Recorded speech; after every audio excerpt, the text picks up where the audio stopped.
Happy Wednesday, everybody. It's my favorite day of the week today. Well, I decided to come back outside this week, I thought it'd be nice, and it's very nice, in fact, as we're kind of turning over to fall right now, and, the trees look a little more brown, and the air is a little bit colder.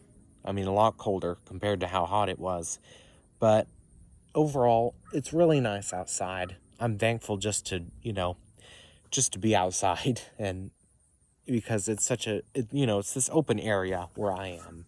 Yeah, I showed it to you guys last time, but I suppose we'll be reading this one today. This one's called Time Management, or Keeping Time, we could say. Here is our message for today. It's a two-part message. I like those a lot. Like many people, especially teenagers, I struggle with time management. Simply put, it is a problem. Between all the schoolwork, tests, hobbies, and the desire to have at least some kind of social life, I sometimes put God on the back burner. Why are the church and God the first things to go to when we don't have a lot of free time? The fact of the matter is, God should be at the top of our list because he's the most important, and then we should try to fill in the other stuff behind him.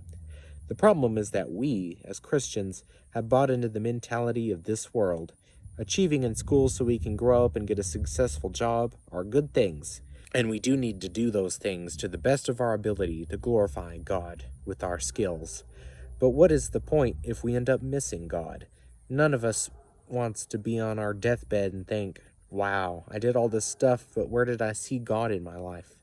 We'd have to start spending our time better now, because if we don't, we'll just continue to spiral and drift away. If we choose to put God on the back burner now, it could be months or years before we ever start to spend the time we should have been spending with him all along. Okay, part 2. For a lot of people in midlife, time management sort of comes under the heading of, don't let this happen to you. We need to learn early on the importance of making time for what is necessary and what is important. Giving time to God every day to worship and praise him and to learn his word has to fit under both categories. Making time for what is important and for what is necessary. Trust me, even as a teenager, I've had to learn this lesson the hard way. There is nothing so important in our lives now or in the future that we should put it above God. God left us his word, which teaches us that he has a purpose and a direction for our lives. We are here to honor and glorify God and to spread the gospel. If we are too busy to fulfill God's purpose, we have to realign our priorities and remember to keep God first. Our days are numbered here, but we will spend eternity with him. It'll be a major blessing when God looks at us and says, "Well done, good and faithful servant." Wow. My mouth is pretty sore already. That was a lot to take in, like many of those two-parters are. So, it's interesting how it mentions a lot of the things, we're able to do out here in the real world. And it mentions things such as going to college, like the Christian perspective on that, I guess. And from my knowledge, different denominations have different views of getting a higher education. And I think most, at least, are okay with it. If it glorifies God. Of course, I think it's a really important thing to achieve, too. And there are still things which I personally would object to, but I understand there can be a difference in values between, different Christians. Was that a stink bug? I'm sorry, guys. There's a bug. I'm going to be a pacifist this time. Gosh, this is kind of chaotic. Sorry about that.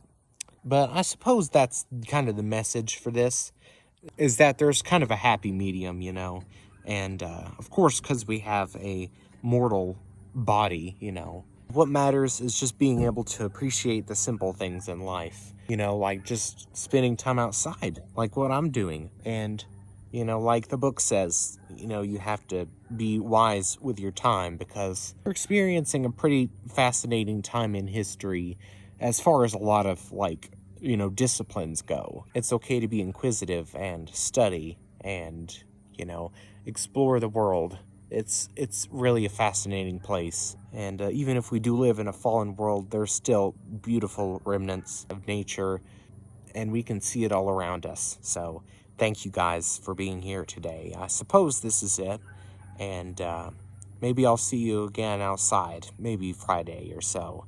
But thank you and goodbye. I'll see you then.